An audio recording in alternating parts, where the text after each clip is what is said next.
Hello and welcome to the Dublin Arsenal podcast. I'm your host, Jonathan Giles, as always. On tonight's midweek podcast, I'm joined by regular gooner Eamonn Donnelly and by Newcastle United fan Anthony Gray to review last night's Carabao Cup semi-final first leg defeat against Eddie Howe's Newcastle United side. Remember to check out our show on the Dublin Arsenal YouTube channel and on Spotify. So sit back and enjoy the show.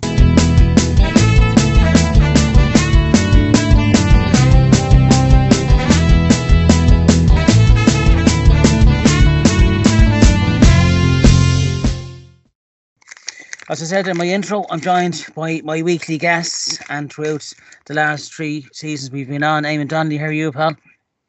Evening, Jonathan. Evening, Anthony. I brought Dival early with me to say hello there. I just finished the jigsaw with 12 pieces in it, and it took me 4 months. And at the end of the day, I was absolutely delighted because at the box it said 4 to 6 years. So yeah. I'm all right. I'm okay. Great to have you on, Eamonn, as always.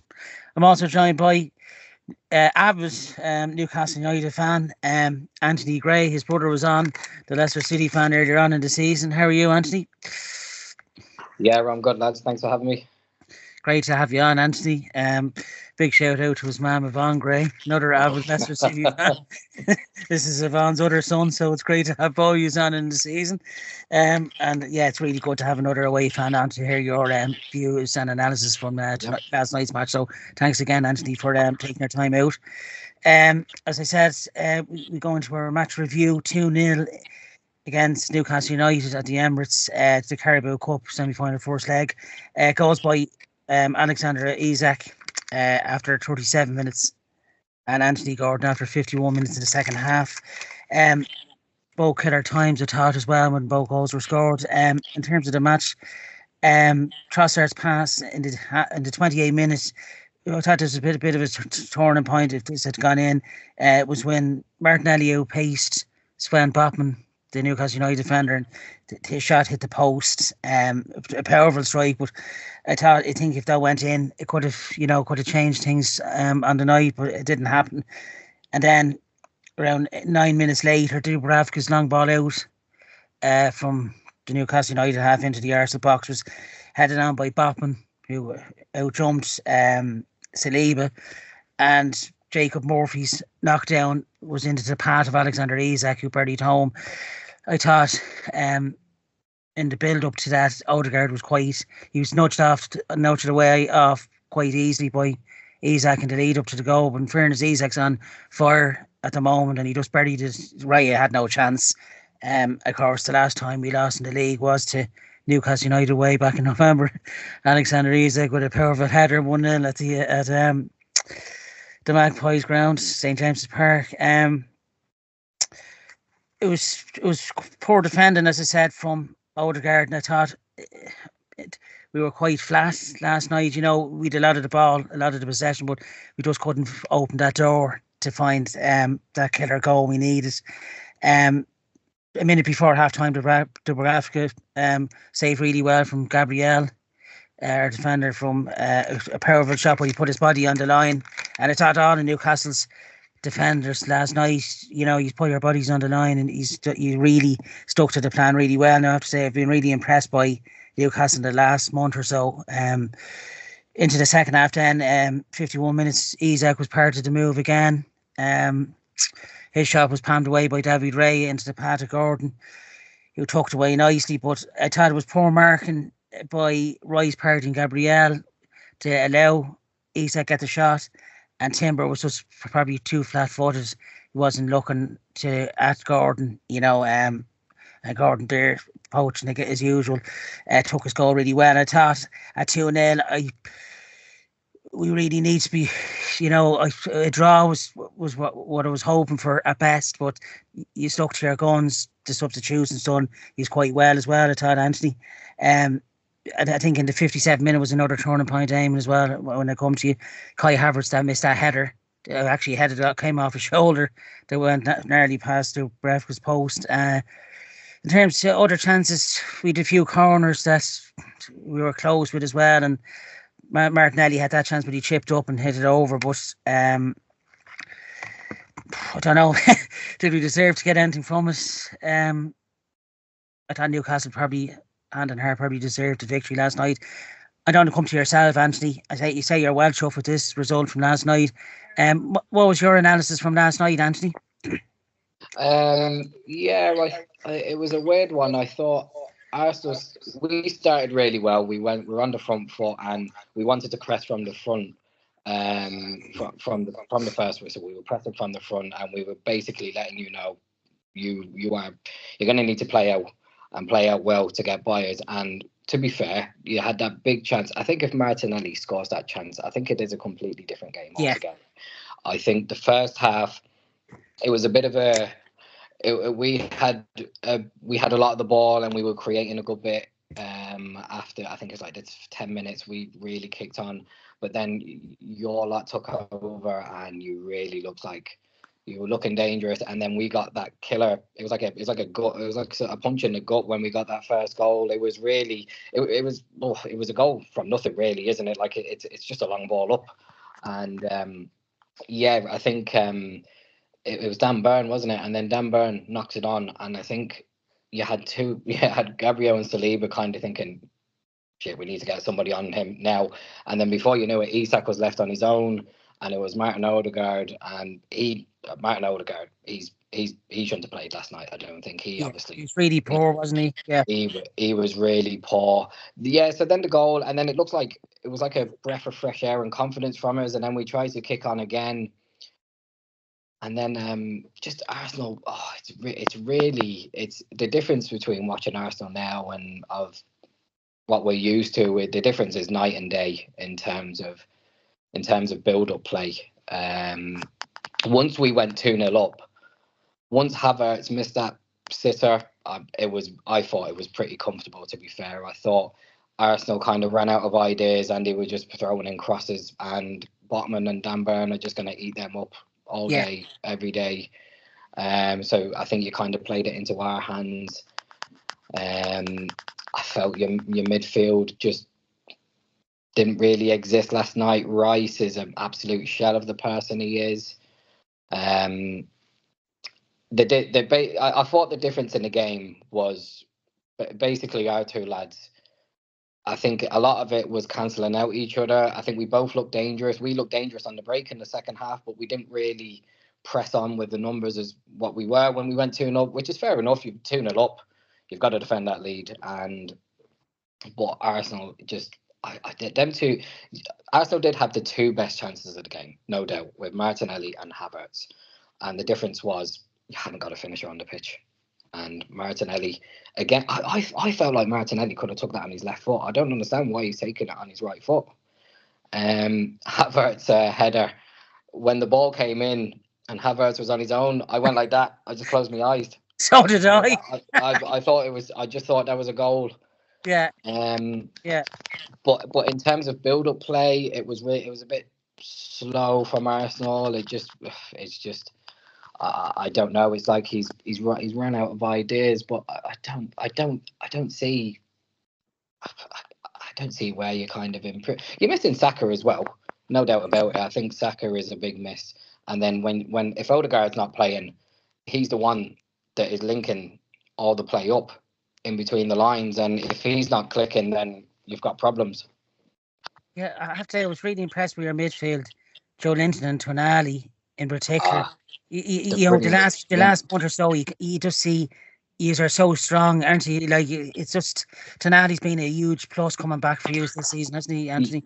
Yeah, absolutely. Yeah, he did start a bit slow, and he took his time getting in. But since around November time, start December, he's tried Tonali in the 6, and he's put.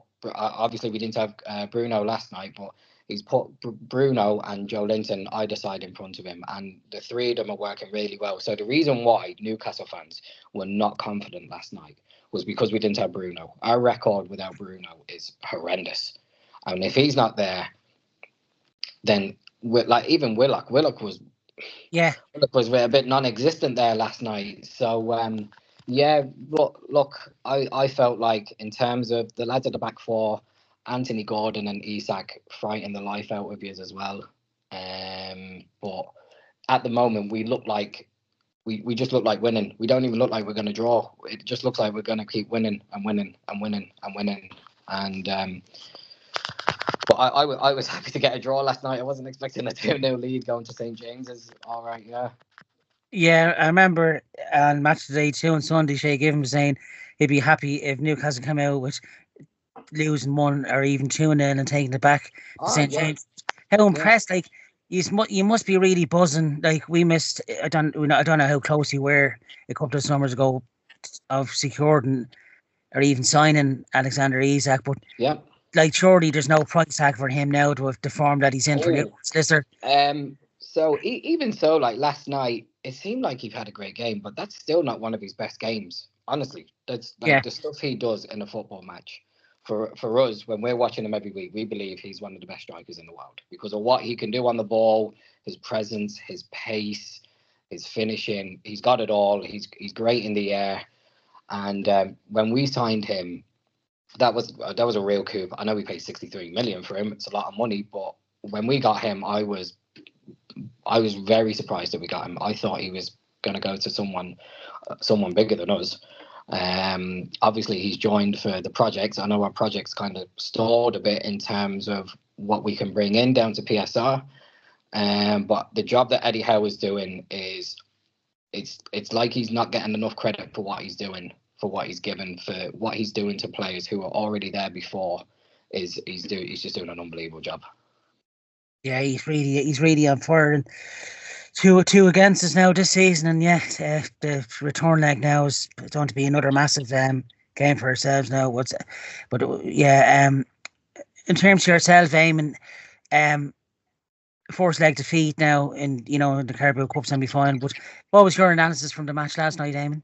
Yeah, well, just to pick up on one point, we were never in for Isak.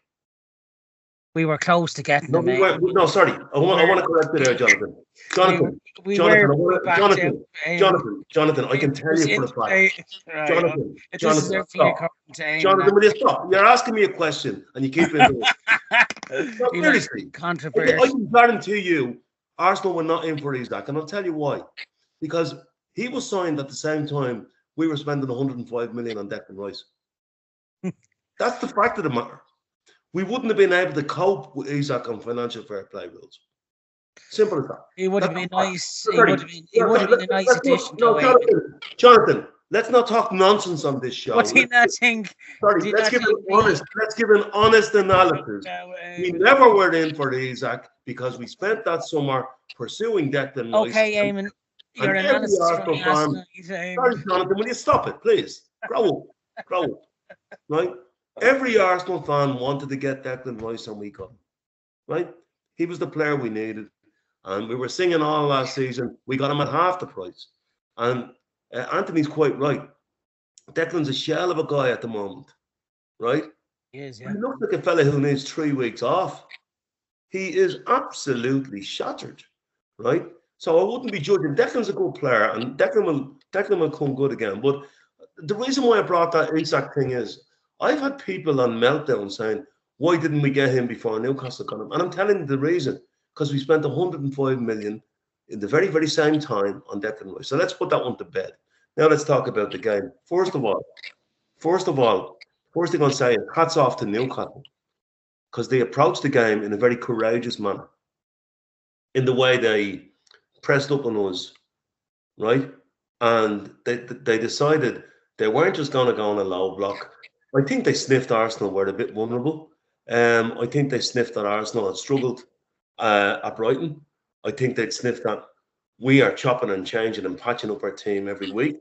And I think because it was a 2-legged semi, I think Eddie decided, you know what, let's not sit back and hope for the best. Because if you remember the Premier League game at the Emirates last season, Newcastle sat back in a low block and we absolutely annihilated them, right?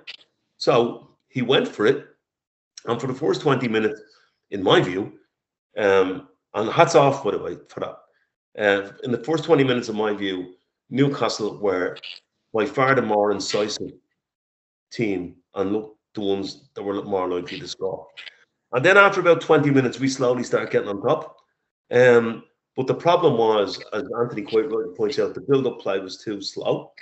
And then all of a sudden, what almost changed the game was partly to Trossard to Martinelli. 2 passes and we carved Newcastle open. Now Martinelli's going through there. His first touch is good. His second touch is even better. There's no way he can take that with his left foot because it's on his right-hand side, right? But what he could have done, he had 2 options. He had 3 options. He chose the worst of the 3, right? And he didn't have to hit it as early as he did, right? But if he's hitting it that early, well, the goalkeeper is standing in a position where the near post is narrow and the far post is wide. So he's got to go to the wide side. If he strikes the ball with the same venom as he struck it, right, onto the where there's a bigger target, that goes in the goal. Instead, he went for the narrow part of the goal and it hits the post. And when you hear the thud off the post like that, you're going to say he was very unlucky. I actually think he butchered that chance, right? I think the smart thing to do was to take one more touch. The goalkeeper's going to be in no man's land, and then you can either go around him or just lift it past him, right? So we butchered that chance, and then we had a head of steam up and all that good stuff. Now, let's talk about Newcastle's goal. Dan Burn is 6'7", and I finished my very modest football career as a centre half, right? It was actually Swan Boppin that got the head on it, but anyway. Yeah. Okay. So it wasn't Dan Burn. If it was Dan Burn, yeah, I don't think anybody should be even jumping with him. Let him have it. Let him knock it on and give it next to the defender. What's he going to do? Where's he going to knock it to? I mean, it's coming. Yeah. It's coming at a vertical trajectory from a goalkeeper. Let Dan Burn head on. Anyway, so Havertz was beaten in the jump, right? But I've said on this show before, when the opposition have set pieces, Martin Odegaard should be sent up to stand on the halfway line. And I don't say that kind of slagging Martin off. He should be our outball because he simply cannot defend. There's 2 things Martin can't do. One is tackle and one is defend. So don't ask him to do them things, right? And to me, I don't think the set-piece coach detailed Martin Odegaard because our set-piece coach now he's done okay, but he has to do set pieces coming the other direction as well.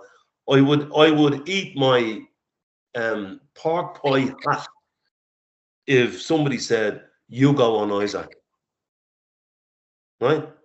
So I don't know how Martin felt, and to me, that's on the 2 centre halves.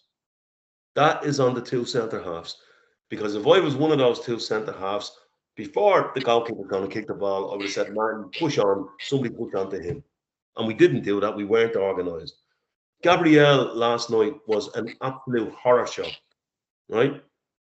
At one stage, he gave Martinelli a pass that Martinelli nearly broke his leg trying to control it and thought had gone out for a throw-in. I don't know whether you noticed that, but he'd actually kept it in, right? The pass was so bad, right?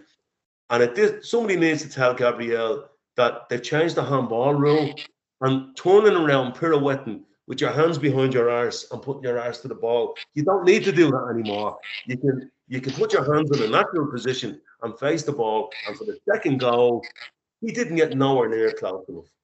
I'll give Thomas Partey a wild card on this one. I'll tell you why, because it was quite evident from the start that he was shattered. He's been our best midfield player all season, and he was absolutely wrecked last night, and you could see that. But the bigger problem, and this is what I want to cover, the bigger problem for us is this concept of the elastic band, right? And when Newcastle, after the first goal, they went very low in the second half, Anthony, but after the first goal, they went lower than they had been, right? And the difficulty is, when teams go on a lower block, if you can imagine one elastic band holding 4 midfielders together and another elastic band holding 4 defenders together. So what you've got to do is to stretch, to make that elastic band snap, you've got to stretch it quickly, right? And in order to do that, if a defender takes 8, 9, 10 touches, that's no good. It needs to be 1 pass, 1 touch, 2 touches, 1 pass, move the people out wide, and eventually, and Arteta is always saying things like, If you don't get by the right spaces, you don't win the game. And right, he's right. But in order to occupy the right spaces, the spaces have to be bloody well there. And the only way they're going to be there is if you move the ball quickly. If you're going to move the defense from side to side, it's got to be done quickly. We took an age to do that. We took an absolute age to do that. Yeah. Right? And it played into Newcastle's hand. Now, that being said, when Saka is not on the pitch, that's like Newcastle without Isaac. If you look at Saka's numbers, Saka's numbers are incredible, and he's doubled up in every game. Where he still can find a way, whatever talent that boy has, he can find a way, even when he's doubled up, to kind of make an angle, to make a space and make something happen. And we're missing him, but we've got to find other ways. And I watched it was behind the goals. Remember that day that Reece Nelson scored the 97th minute winner against Bournemouth? Will you remember Bournemouth scored after 9 seconds that day, right? And I was right behind the goal. And even though we were 1-0 down, I was amazed at how relentless the Arsenal were at moving Bournemouth side to side quickly. And eventually, that's what killed them. And eventually, after 70 minutes, they were shot to pieces. Even though we were 2-0 down, they couldn't cope with it anymore. And we got through them in 1-3-2. Unfortunately, we're doing all that too slowly. I think because Partey was obviously wrecked. I could see it after 10 minutes. Tonali's a very good player, by the way, but he's not as good as we made him look last night. He's a very good player, and he was without Bruno, who's another excellent player. But we made Tonali look like a word beater last night because Declan is shot to pieces. But my biggest concern, and I'll finish on this, two things. My biggest concern is this, that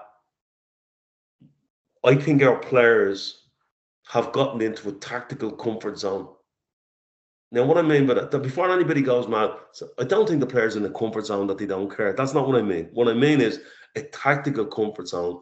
In other words, that it's safer to keep possession. We're not taking enough risks. We're not doing things quickly enough. It's up to the coaching staff to spot that and encourage quicker movement. I wouldn't. We're all talking as if it's a crisis. Remember, we've won 10 and drawn 3 out of our previous 14 games. It's not that much. I take that crisis all day long, know. Yes. But we were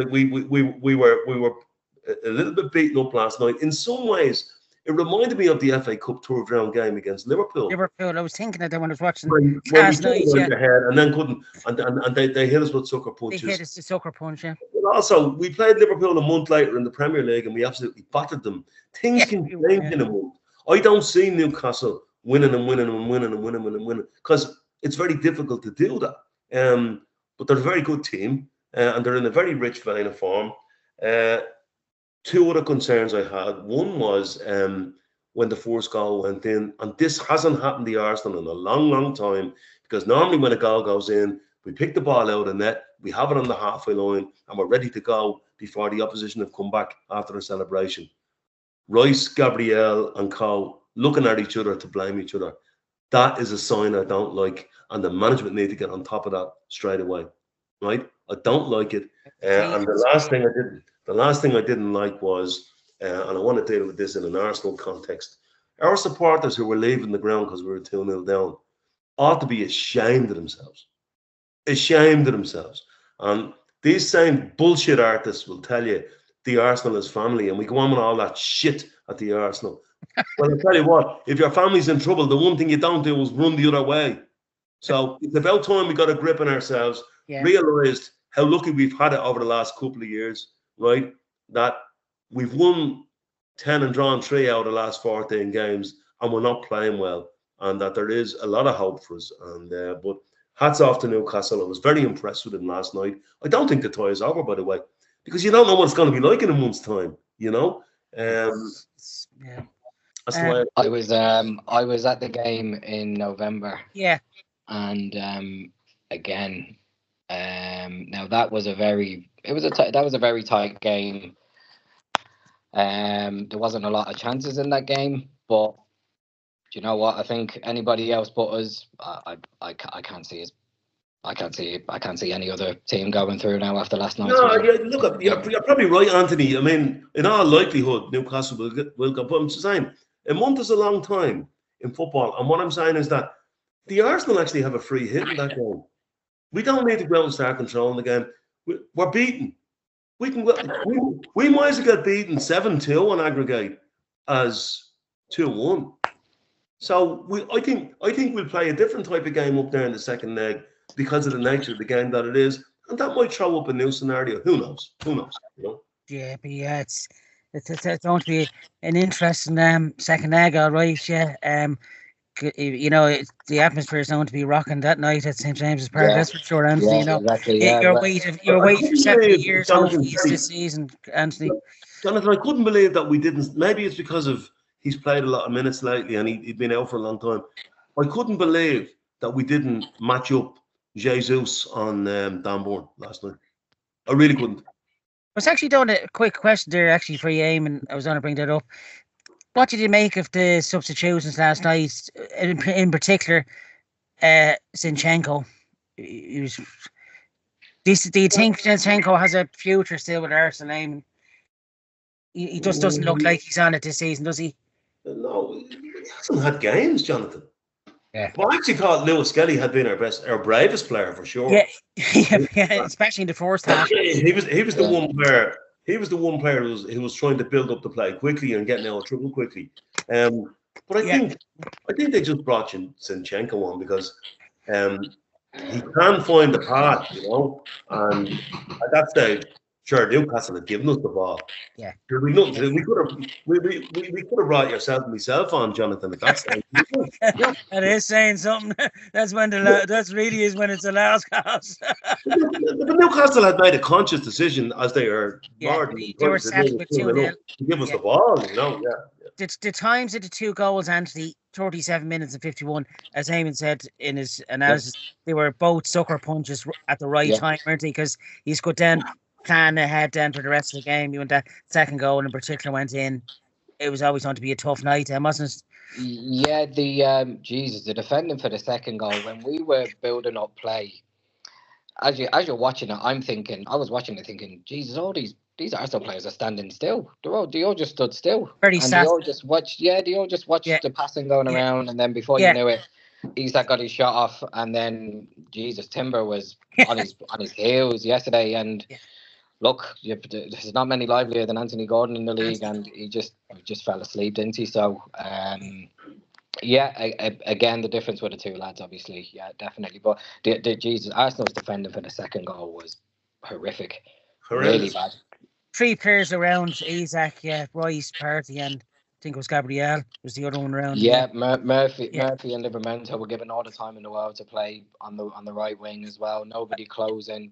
Honestly, when it was happening live, I was like, geez, these Arsenal are standing still. You need to go for it. Like mannequins. In the round, look, Newcastle were very impressive last night.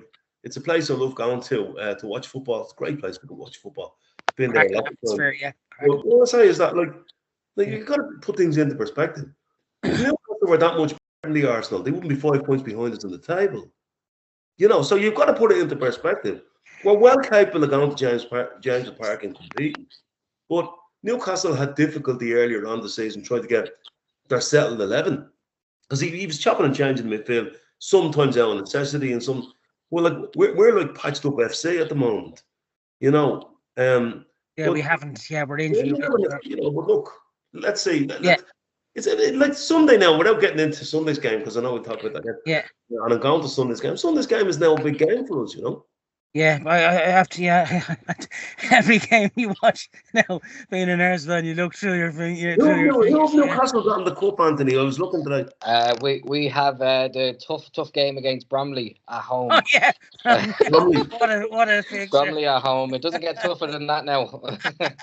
I say you're fair damn worse than those. I think we'll be all right playing the under 23s on Saturday. Yeah. The midfield of the butcher, the baker, and the candlestick maker. Yeah. Yeah. I have to say, one player that's impressed me over the last few weeks for yourselves, Anthony, Jacob Murphy. Kind of brilliant. Hasn't he? Like they picked him out match of the day. It's only when you kind of single out a player. He's one of the unsung ones really, and he's doing well, isn't he? Yeah, he's constantly running in behind, and he's also running back now. Look, he's not an amazing player, but if you look at his numbers in the last month, he's getting 2 assists here. He came in with a couple of goals here and there. I think he's got assist every game the last 5 or 6 games. Now, obviously, we're in the hunt for a right winger. That is our first priority. So Right winger, yeah. We're not going to get comfortable with him, but a right winger is our main priority. Yeah, absolutely. But yeah, no, look, again. Yeah, Anthony, on that point, actually, let's go fair point. Do you think you'll dip into the transfer market for a few players, or do you think just for that one position? We hope so, but apparently Trafford's on the way. Not that we need another goalkeeper. We've already got 4. Dubravka's gone today. He's gone to Saudi. Is he? He's gone, is he? Yeah, he's gone to Saudi. Yeah, last night was his last game. Yeah. Nick Pope, like when the ball goes to him and the ball's at his feet, the whole world drops out your arsehole. So it's not as good as he is. It's good he is stopping the ball with his hands. Jesus. His kicking is a real issue. My God. Yeah, I have to say though, like Joe Linton as well. He kind of there was I think it was near the end of the second half. It was close in there, and he chased down the ball. Oh yeah, the corner flag. So even Joe Linton going forward last night was, I thought, pretty poor. He was giving the ball away a lot, but the defensive work he was doing, he was unbelievable. Everywhere. Again, the work that Eddie Howe's done with Joe Linton is incredible, isn't it? Eddie Howe's done a brilliant job all around. But can I say this to you? When you're in a rich vein of form like Newcastle are in, you feel like you're going to beat everybody, no matter who you're playing. Right? The confidence is up, yeah. You have to remember, from January to the end of the season last season, we won 16 and drew 1 of 18 games in the league, right? Because we were in that rich vein of form, I remember one particular game against Brentford when Havertz scored late on, and Aaron Ramsdale was playing in goal. We were terrible that day. We were absolutely terrible, right? But we found a way because we were in that rich vein of form. That's what a rich vein of form does to you, you know? But look, I think Newcastle are a good show for top 4 this year. I really do. Yeah, that's a good point there, Andy. Would you be confident of getting back in the Champions League qualification spots yet? Well, yeah, it's top 5 now, isn't it? Top 5, sorry, Anthony. Yeah, it's top 5 now. So next Wednesday we have Wolves at home. And then on Saturday we've got Bournemouth at home. I'll be at that game, and then after that it's we've got Fulham at home, and then West Ham away in March.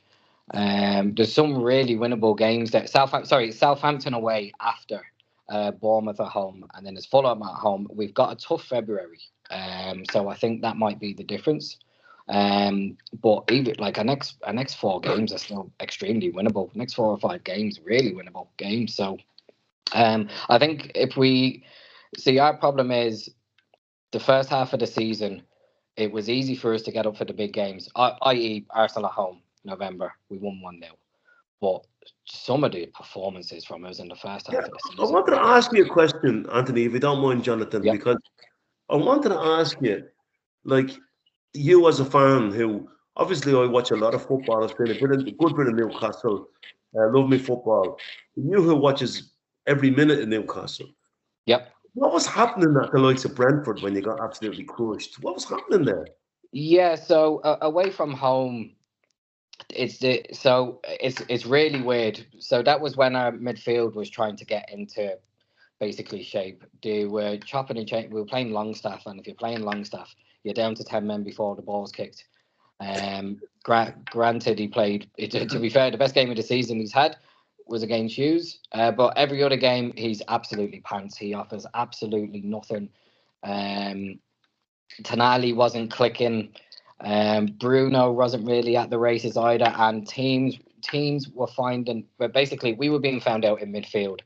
So everybody was cutting through us like a hot knife through butter. It just wasn't consistent at all. The games we were winning, we were playing poor in, and then the games that we were playing okay in, we just weren't getting results. It was a funny start to the season for the first 12, 11 games. It was really funny. There was to be quite honest, there was a few people in our supporters group who were calling for Eddie's head. Now the majority of fans, with that type of nonsense, majority of fans were like, absolutely not. If there's one person in the league who's earned the right to fight for his job, it's Eddie Howe. and I'm delighted that the owners were never getting rid of him. The owners absolutely love him, and he's coming good again. If you look at his numbers since he's taken over Newcastle, in terms of like total points earned, I still think he's 4th or 5th in total points earned since he's taken over at Newcastle. And that's without being able to strengthen in 2 or 3 windows as well because of this PSR shy. Yeah. So yeah. Just because it's the January transfer window, and just to please Eamonn, Anthony, what's the transfer tag on Isak's head at the moment? Now 150 million. 150. 150 million, but Arsenal are not going to pay that. Never in a million. No, not a hope. I personally believe Arsenal are going to end up with. Isak has gone nowhere, Jonathan. We put in reportedly 200 million, but I don't know if that's true or not. That was true football. That was true football manager. Reportedly by who? Reportedly by some gobshite on a thread. You know. No, I can't see Isak going anywhere now. Being honest, yeah, he's priced out a move, but I think realistically, I think you're going to get priced out a move for Gyökeres. You're going to get priced out of a move. Anthony, you know and I know his next contract is the big issue. You know. Yeah. Yes. He's already got one. He got a new one He got a new one there at the start of the season. Yeah. See, we've had to give Bruno, Anthony Gordon, and Isak all new contracts to keep them on board with us. Yeah, the 3 lads had to get new contracts. Yeah. Otherwise, like because of how good they are, the bigger clubs are going to come sniffing. Yeah, they're probably the best bit of business as well, tying them down as well, Anthony. It looks you're on a really good roll of form, Anthony. Yeah, and you never know where it may take you if you dip into the January transfer market as well. I can't see us doing much this window. It's just a window where there'll be very little business done by any club in January. Yeah, exactly. Yeah, it's very hard to sign somebody in January. It's probably the worst window of them all. You're going Chelsea will keep it down to single figure. I think. There'll be no Modric deals done, Henry. That's for sure. Trafficking department. Chelsea. Yeah, it's only be a cracking second leg, Henry, lads, and that's in a month's time at St James's Park. And we hope to have Anthony back for the review if you're free, pal. No problem. Yeah. Could I just before we wrap up, lads, could I get your man of the match from yourself, Anthony, from last night? Last night, I thought Lewis Hall was man of the match. He's done really well since he's come from Chelsea. I thought Lewis Hall has been our best player this season, and I thought he was man of the match last night. I thought Isak was just given man of the match just because it was Isak and he got a goal and assist. But I thought overall, over the 90 minutes, Lewis Hall was flawless again. Yeah, good shout actually. Yeah, I have to say he's done really. All the Newcastle lads done really well. Yeah, Eamonn for ourselves. Miles Lewis-Skelly was our best player last night. Yeah, he's very nimble footer, wasn't he? He got himself out of trouble a few times. Right. He's very good in the turn, isn't he? Under pressure. He's brave on the ball, and that's what we need, you know. Yeah, I tell you one player we are badly lacking. I hope he comes back soon. Ben White. We need that back. Really do need him. His fans and obviously Tommy when he he'll be back in 2 weeks, guys. I don't know whether you've heard Eamonn saying this, Anthony. give it a lash there, well, you have to be familiar with Cam Barlow. Do you know Cam Barlow? Do you know Cam Barlow? Remember the finish on this? He was trying to get up to somebody was hit by a tram in Coronation Street, and Deirdre was trying to see who it was, and Ken was trying to battle his way through the crowd and couldn't get through, you know. And Deirdre was going, Ken, he said yours, Ken, and then he goes. Oh, but it's so frustrating, Deirdre. The can line, you know, yeah. I'll have to look it up. I'd say that in itself gets us the views. Frustrating, Deirdre. I said that many a time last night watching the telly. It's just stuck in my head now as an Arsenal fan. I won't do the Indian Cam Barlow on air again. Oh yeah, go on, give it a shout there. Oh no. It's so frustrating, Deirdre. I won't do it. I've ADHD. I can't be doing these things. No, it's been great. It's been a good review show, lads. Thanks again to Anthony. Yeah, best of luck. Hopefully we have you on in the next leg of the cup. Yeah, absolutely. Yeah, that's no problem. Yeah. And thanks to Eamonn as always. Thanks for coming on, pal. No problem, Anthony. Great to see you, and we might actually meet and have a pint sometime over a game. Yeah. Yeah, sounds good. Yeah. As always, catch our show on the Dublin Arsenal YouTube channel and also on Spotify. We're on to our next show. Thanks for listening. See y'all.